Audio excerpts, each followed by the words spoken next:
Cheryl Bostrom says, I live on a bench of land we call Goose Ridge, on a farm a friend dubbed Three Feathers. It's rolling ground that overlooks Washington's snow-capped Cascade Range, forests, stream-fed ponds, and acres of pasture. You'll often find me gardening out back. Our Gordon setters, scores of wild animals, and the very best of friends keep us company. Seasons unfurl in a grand show. Creation speaks daily, and I try to capture its language in my photography. Our son and daughter return home when they can with their spouses and our grands, or we go to them for visits as necessary as breeding.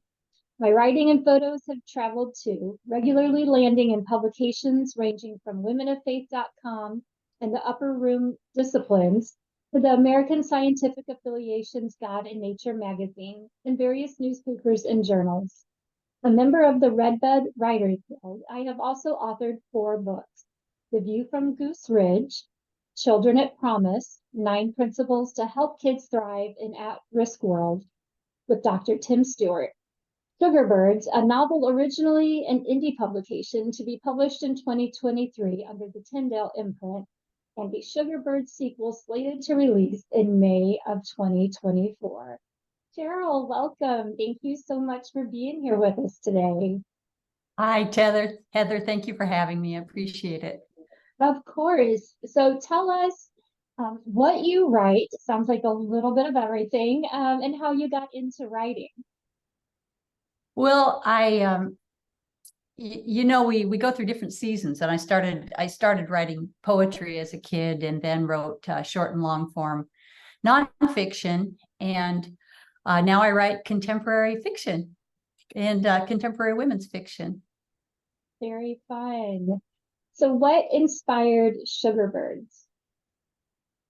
The birth of my granddaughter was pivotal because I wanted to write a story that would speak to her without it being didactic, and that would just, I guess, they live in California. We get to see them a few times a year, but that would show her more about the land that she enjoys when she comes to visit up here, and just how I see that land. And I think she shares a lot of those same sentiments, and also that she would experience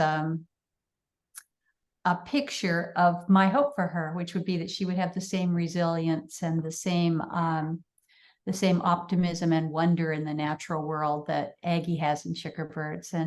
And we just see that developing in her already. So it's fun. That so much. Yes. Well, what are you working on next? Well, Sugarbirds did relaunch through Tyndale on October 17th. And we're working on the marketing now for its sequel, which is Leaning on Air. And that sequel takes place, it starts 12 years after Sugarbirds concludes. And then the rest of the story is about 20 years, roughly 20 years after the conclusion of that, when Celia is 39. And so that story has gone to press, and it's just now available for pre-order. And so I'm just doing my revisions on book 3, which is a standalone, and it is set on the Elwha River, and it deals with generational strongholds, and it's tied around the coming down of those Elwha dams in the Olympic National Park. So I think it's kind of a cool parallel, and the story it's got a love story in it, as does Leaning on Air, but also a lot of nature, a lot of mystery, suspense. So, oh, that sounds so intriguing. I'm looking forward to reading all 3. Thank you. I hope you enjoy them. I'm sure I will. Well, would you like to enter the lightning round of questions? Sure. Let's do it. All right. What is your favorite genre to read? I like nature fiction, either historical or contemporary, rural fiction. Anything that has a setting, particularly in the United States. Yeah, so that's lightning enough. And your favorite TV show? I don't watch TV, so I couldn't tell you. You know what? Most authors I've interviewed have said the same thing, and I think That says a lot for us authors. Your favorite way to spend a quiet evening? My husband and I in the winter will play cribbage, and I like to read, sit by the fire and read, hang out with our dogs. In the winter we've got long dark winters, rainy winters with some pretty big storms where we live. In the summertime, as long as it's light and it's up, in high summer, it can be light here till 10 o'clock. I'm usually outside in the garden or outside in the fields with the dogs. So Wow. Are you a plotter or a pantser? I am a hybrid. I don't have sticky notes all over the wall, but I do have my arcs laid out. I lay out the rails so that I know where the story's going to go and where I want them to land. But and then I'll break it roughly into acts so that I know where my plot points are going to fall. But then once I start writing, the characters Yeah. talk to me and they tell me Yeah, what they're going to do. You have the same thing? I am actually a crazy plotter. I have outlines for my outlines, but no matter how much I outline, once I start, you're right, the characters talk to you. They tell you what they're doing, and sometimes all the plans change. Right. They'll take a hard left or a hard right. And, if you try to do otherwise, they clam up. Absolutely. If you could spend a day as a character in any book, who would it be? That was a fun question, but I think I would be Faina in Eowyn Ivy's The Snow Child, because she's a bit of a magical character, although you realize as you read that story that she, even though her life seems fantastic and magical, it really is a girl who is living in the wilderness with this fox for a friend, and then she ends up being adopted by an elderly couple who can't have kids, but just her life in the forest with this fox. I think that would be great. I'd love Seems that. like something right up your alley. Yeah. Yes. Yeah. What was your favorite toy as a child? I had a little dog, a little stuffed dog that I just loved, and it was made that the hair on it was real hair. I don't know if it was dog hair or what kind of hair on it, but it was real hair. My grandparents got it for me, and I loved that dog until I got a real one on my 8th birthday. Oh, that is so sweet. I love that. What's your So then favorite thing? after that, the dog just sat on my bed, but I still Yes. really, What's a toy dog when you have a real dog? yeah, exactly. What's your favorite thing about fall? I think I like the light because we're in this transition period where you've got, uh, the longer slants of light that make me more introspective or contribute to introspection. And there's just a melancholy about it that I just love. Just love. Oh, it's beautiful. Do you like coffee or tea? Coffee in the morning and tea at night. There you go. What's your favorite animal? I, I I have been vacillating on this one. I love birds. I always loved birds, but I sure do like dogs too. So I'd say it's a toss up.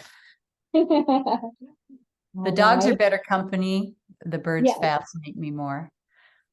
there you go. The birds outside and the dogs inside, There you right? go. Mhm. Do you prefer an e-reader or a physical book? I do read on Kindle a lot, but I prefer a physical book because I just don't remember the titles when I'm reading on Kindle. And It's I can't true. see the covers, and there's just that.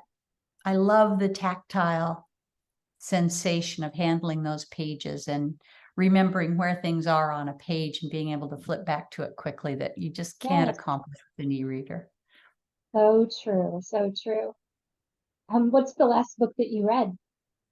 Well, we were just talking about light, but I read Jeffrey Lent's A Slant of Light, and it's set in Civil War time. And he was raised in Vermont, and so it's a rural book, but his writing's just beautiful. I love literary fiction. I mentioned the rural fiction, but a lot of the historical pieces that are literary are just magnificent, and he's really a good writer. I like his work. Very cool. Do you prefer cooking at home or eating out? Cooking at home. Yeah. And your first concert? My first concert was when I was 10, and it was at a summer camp in a lodge, and it's a lot of, some folk musicians. Oh, it was great. Aw. What is your favorite restaurant? Uh, I I guess I would call it our favorite, but it's the one that we tend to default to. But when we do go out to dinner, there's a place down on the waterfront called Anthony's, and you can sit there and look out over the marina and walk the shore afterwards, and so we like that.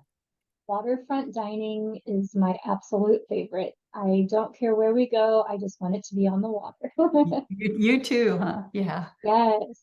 And last question, tell us about a book that you're excited to read. I keep hearing about The Covenant of Water for Geese. Have you heard about that book? I've heard about that one. Yeah, and I, I haven't picked it up yet, but it's been recommended so many times. It's 700 some pages, but I see it in my future. It's coming up. Awesome. You'll have to give us a review on it. Okay. All right. Well, I would like to know where can our viewers and our readers find out more about you? Well, I'd love to have you stop by my website. It's just Cheryl Bostrom, CherylBostrom.com. And I post to my blog Watching Nature, Seeing Life most Saturdays. And then if you want to drop me a note at Cheryl@CherylBostrom.com. I'd be delighted to include you in my Saturday letters where I talk about writing and life and just this and that, but we do a lot of back and forth on that. And then I'm also on Facebook and Instagram under my author name. That's great. Well, as you know, I love creating jewelry that is inspired by beautiful book covers, and your Sugarbird cover is so lovely. If I didn't already know that you are a fan of nature, I would guess that by your book cover because it is so beautifully done. I love the slants of light like you were talking about. It's just so lovely. So, for our giveaway, I made some jewelry. And so here are the earrings inspired by your book cover. Beautiful. Closer. Beautiful. And I know your book isn't necessarily a Christmas book, and the cover's not a Christmas cover, but I think these would be fun. They would be. Yeah. All right, so all our readers have to do is we're going to have a post about the giveaway on my page and on your page, on our social media. They just have to like both of those posts, follow us on social media, and just say done on one of them, and we will put them into the giveaway. The giveaway goes live on Monday, and we'll pick a winner on Wednesday night. Very good. And I would also include an audiobook, a Sugarbirds audiobook, if somebody is perfect. interested in. Thank you for reminding me. Yes, so you can win the jewelry and the audiobook. Mm-hmm. Perfect. All right.